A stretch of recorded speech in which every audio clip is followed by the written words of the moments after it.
Hello and welcome back. आज मैं फिर एक बार आप सभी का मेरे कोर्ट से चैनल में स्वागत करता हूं।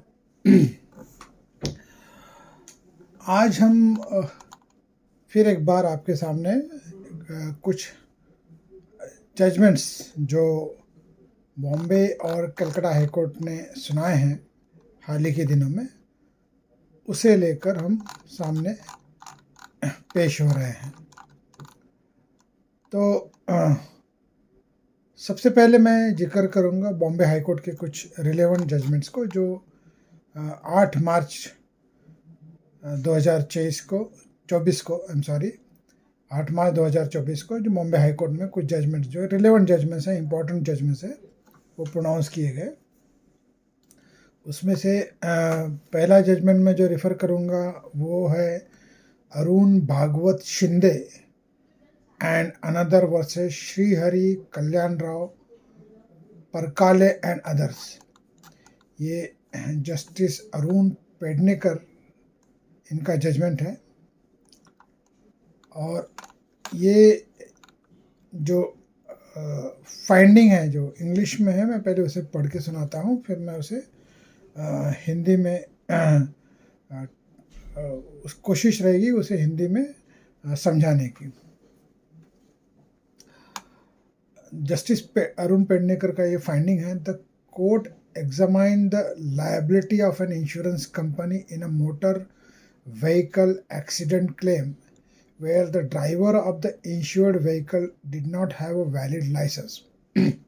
The court held that the insurance company is liable to pay compensation to the claimants even if the driver of the insured vehicle does not have a valid license, and it can recover the amount from the insured owner of the insured vehicle. The court also ruled that the claimants are entitled to compensation greater than the claimed amount if they can prove just compensation with evidence. Just compensation with evidence. The compensation for minors in similar case was determined based on the notional income and multiplier method, resulting in the total sum of 5 lakh in each petition, with the balance amount paying interest at the rate of 7% per annum.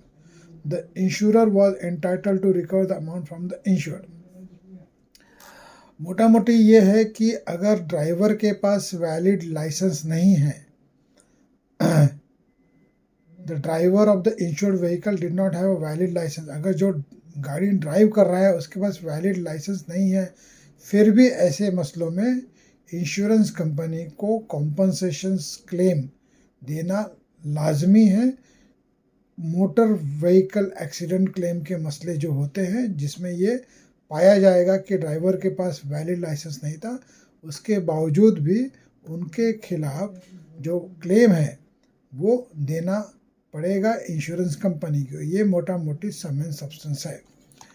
फिर दूसरा judgement है AIGP developers Pune private limited versus state of Maharashtra revenue and forest department and another. ये justice Colabawalla and justice Somasekhar Sundaresan इनका judgment है।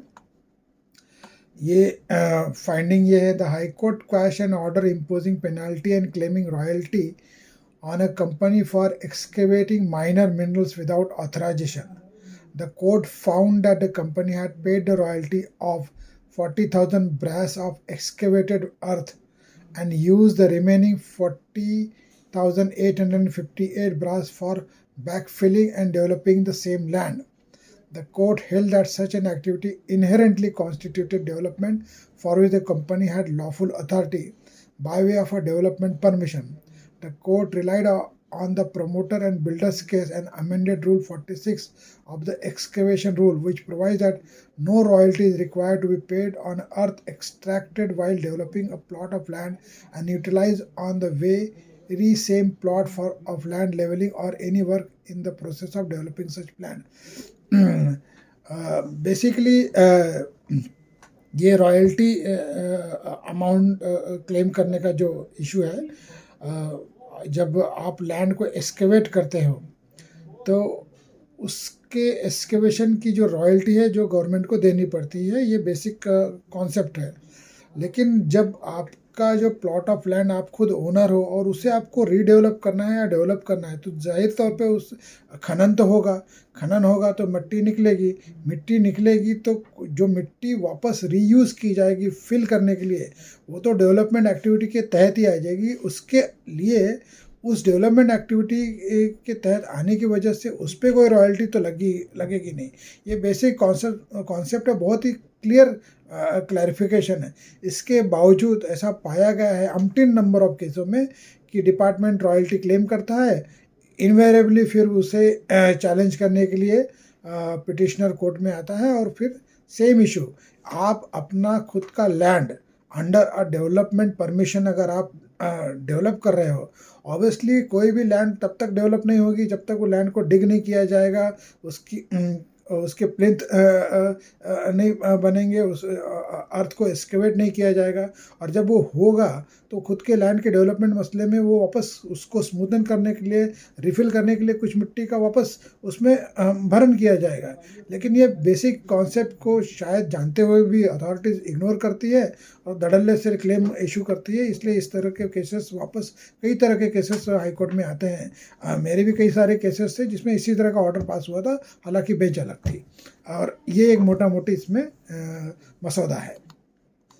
फिर Nisha Nitin Koppikar versus state of Maharashtra and 3 others, justice Marne का ये judgment है। The court upheld the maintenance tribunal's decision to direct children to pay maintenance to their senior citizens parent. However, the court modified the order to clarify that the maximum maintenance allowance of rupees 10,000 under section 9 subsection 2 of the Senior Citizens Act applies per senior citizen, not per child or relative. The court also apportioned the maintenance amount between the petitioner. The petitioners must pay the reduced amount from September 2021 within so and so weeks, and no coercive step will be taken against them during this time. Basically senior citizen act के अंदर maintenance का मसला था। जो senior citizen है उनको अपने बच्चों से मेंटेनेंस की जो एंटाइटलमेंट है अंडर सेक्शन 9 सबसेक्शन 2, वो पर सिटीज़न है, ना कि पर चाइल्ड है। ये main focal point of observation है इस जजमेंट का। फिर वापस जस्टिस मारने का और एक जजमेंट है, Riddhi garden building number A1 A2 cooperative housing society limited versus district deputy registrar cooperative societies Mumbai city 4। Justice मारने की जो फाइंडिंग है मैं पढ़ के सुनाता हूँ।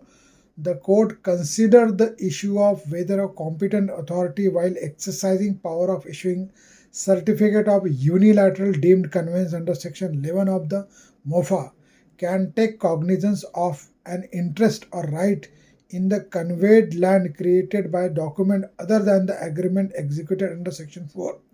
The court ruled that it should not, as a competent authority jurisdiction is limited to considering the document related to the agreement executed under section 4 and conveyance of the promoter's right, title and interest in the land and the building in accordance with the agreement. The court further held that incorporating such interest or right in the certificate of unilateral deemed conveyance should be removed, as the validity of these interests or right can only be agitated in a civil suit.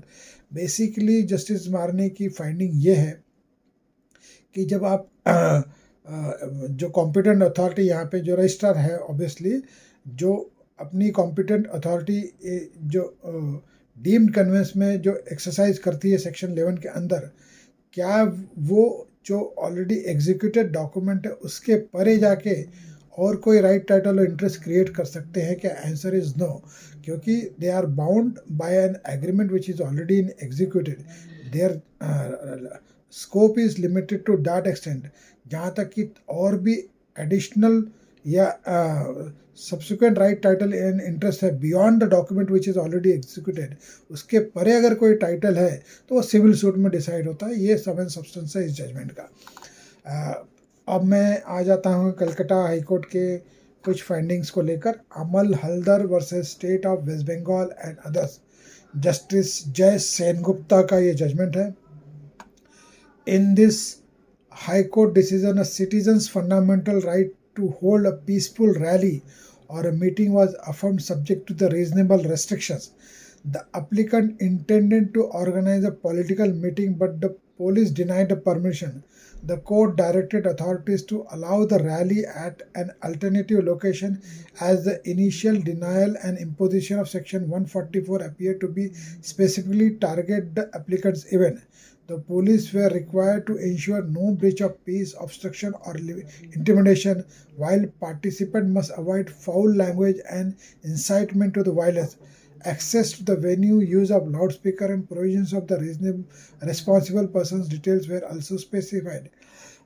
बहरहाल अब क्योंकि चुनाव का मौसम है तो इस तरह के पिटिशंस आते रहेंगे अलग अलग हाई कोर्ट में, जहाँ पे जो पार्टी इन पावर है वो right to agitate, right to organise a political rallies और मीटिंग, वो परमिशंस डिनाई करती, कन्वीनियंट पोजीशन लेके अपने हिसाब से उसको कर्टेल करने की कोशिश करती है, उसे रेस्ट्रिक्ट करने की कोशिश करती है, या उनको होने ही नहीं देती है।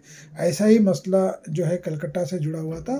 मेरे हिसाब से वहाँ पे जो पॉलिटिकल पार्टी इन पावर है उन्होंने अपने जो ब्यूरोक्रेसी है उनको कुछ मैसेज दिया होगा कि इस तरह की रैलीज वगैरह नहीं होनी चाहिए। उसी हिसाब से वहाँ पे उस पर्टिकुलर लोकेशन पे जहाँ पे रैली की परमिशन मांगी थी वो नहीं दी गई थी, वहाँ पे 144 इम्पोज किया। तो कोर्ट ने एक फंडामेंटल राइट का दर्जा ऑलरेडी दिया हुआ है कई सारे जजमेंट में। आप जो पॉलिटिकल पार्टी है, एजिटेशन करना उनका काम है, पॉलिटिकल रैलीज निकालना उनका काम है, और मीटिंग्स करना उनका काम है, तो उसको आप ऐसे डिनाई नहीं कर सकते हो। हाँ, अगर एक वे आउट है तो एक अल्टरनेट लोकेशन पे आप उन्हें रैली की परमिशन दो, और जो भी सेफगार्ड मेजर्स है वो जो कोर्ट ने डायरेक्शन दिए उसको पालन करना चाहिए। इस लिहाज से ये जजमेंट है, और ऐसे कई सारे जजमेंट पहले भी आ चुके हैं। तो मेरे हिसाब से इसमें इससे ज़्यादा डिटेल में कुछ बताने की ज़रूरत है नहीं। दूसरा जजमेंट है Ayan Samanta versus state of West Bengal, justice Amrita Sinha इनका है। The High Court dismissed a writ petition seeking to set aside an arbitration award, finding that the Deputy Registrar of the Cooperative Society had the jurisdiction to pass the award under the West Bengal Cooperative Societies Act 2006. The petitioner and the private respondents' attempt to revive an illegally executed lease through the settlement was deemed impermissible in law. The court reiterated that any settlement or compromise to validate an illegal act is not permissible and that it cannot approve an act held to be illegal. Basically अगर statute अगर कोई arbitration provide करती है तो arbitration जो होना चाहिए वो स्टैच्यूट के अंदर होना चाहिए, एक पार्ट है। यहाँ पे मेरे हिसाब से जो पिटिशनर और राइवल रेस्पोंडेंट है उन्होंने एक सेटलमेंट एग्रीमेंट के थ्रू जो एब इनिशियो वाइड था उसको एग्जीक्यूट करके उसके अंदर आर्बिट्रेशन का प्रोविज़न रख के उसको उन्होंने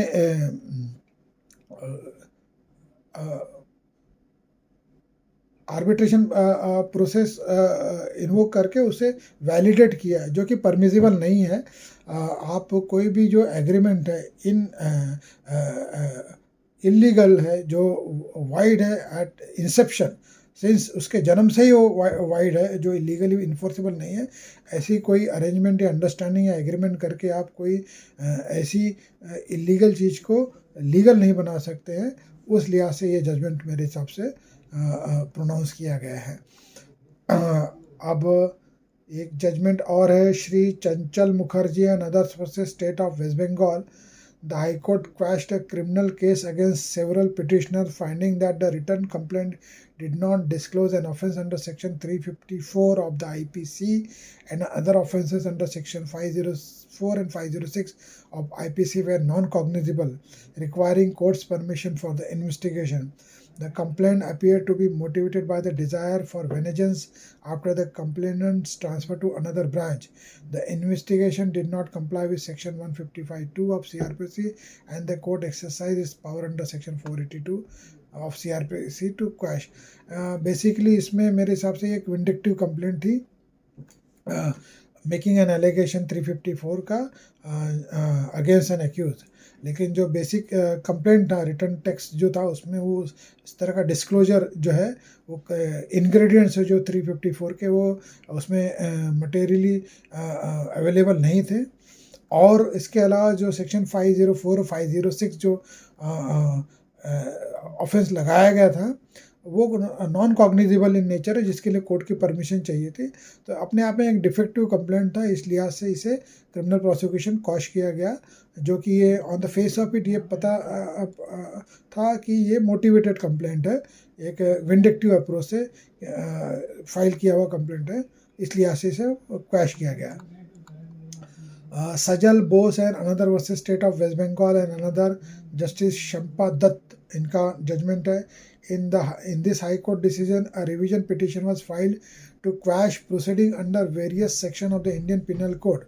The petitioners were accused of the physical assault, verbal abuse, and threatening the complainant and their family. However, the court found no prima facie case against so and so and so and so, and the proceedings were quashed for them. The trial will continue for the remaining accused, and the London magistrate is directed to proceed expeditiously. The judgment was disposed of with all connected application and interim orders vacated. Basically, ये judgement एक physical assault और verbal abuse से related criminal prosecution से था, जहाँ पे दो जो अक्यूज थे, नेम्ड अक्यूज, उनके खिलाफ कोई प्राइमा फेसी केस एस्टैब्लिश नहीं होता, इस लिहाज से सिर्फ उन दोनों के खिलाफ प्रोसीडिंग्स क्वैश कर दी गई, और बाकी जो अक्यूज हैं, नेम्ड अक्यूज, उनके लिहाज से ट्रायल को एक्सपेडाइट करने का डायरेक्शन दिया है। और नेक्स्ट जजमेंट है Dipti Chaudhuri nee Sasmal versus state of West Bengal and another justice Bibhas Ranjan De. In this decision, the High Court allowed a revision application challenging the refusal of interim maintenance for petitioner in the marriage dispute. The court emphasized the validity of the marriage is not valid ground for denial of the interim relief under Section 125 of the Code of Criminal Procedure, which is social legislation meant to protect the destitute women and the children. The court further stated that a grant of interim maintenance does not validate the status of marriage. The court granted interim maintenance of ₹5,000 per month to the petitioner to be paid by the opposite party within the first 10 days of each succeeding month until the disposal of the application under Section 125 of the Code of Criminal Procedure. The magistrate was directed to dispose of the application within 6 months of the communication of the order. Basically, जो petition जो file हुई थी, ये petition allow की high court ने, और interim maintenance को grant किया। बेसिक इशू ये था कि वैलिडिटी ऑफ मैरिज, क्या सेक्शन 125 की जो मेंटेनेंस प्रोसीडिंग्स है, उसकी बुनियाद को टेस्ट करने के लिए क्या मैरिज की वैलिडिटी होना, ये डिसाइड होना चाहिए या नहीं। हाई कोर्ट का ये ओपिनियन है कि वैलिडिटी ऑफ मैरिज ये एक मुद्दा नहीं होना चाहिए इंटरिम मेंटेनेंस को रिफ्यूज़ करने का, क्योंकि ये एक अपने आप में सोशल लेजिस्लेशन है, जो अपने आप में जो डेस्टिट्यूट वुमन है, चिल्ड्रंस है, उनको प्रोटेक्ट करने के लिए लेजिस्लेशन है। तो इसका अपना एक सोशल कॉन्टेक्स्ट है।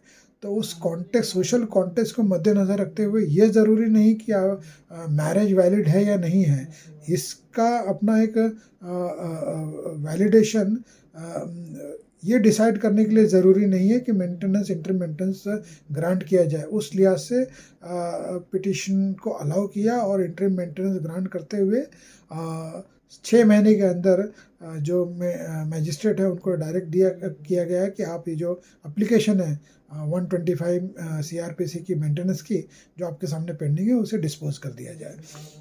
तो ये कुछ जजमेंट्स हैं जो 8 मार्च को हाई कोर्ट बॉम्बे और कलकत्ता में जो प्रोनाउंस किए गए। मेरे हिसाब से ये एक एकेडमिक्स और लॉ पॉइंट के हिसाब से कुछ इम्पोर्टेंट प्रोनाउंसमेंट है, और उस लिहाज से मैंने ये ज़रूरी समझा कि मैं आप सभी से ये शेयर करूं, और इसलिए ये वीडियो मैंने बनाया। उम्मीद है कि आपको ये वीडियो अच्छा लगा हो, और आपसे आशा है कि आप ऐसे ही मुझे सपोर्ट करते रहोगे, और आने वाले दिनों में मैं अलग-अलग कानूनी मसलों को लेकर आपके सामने पेश होता रहूँगा। धन्यवाद, thank you, have a nice day.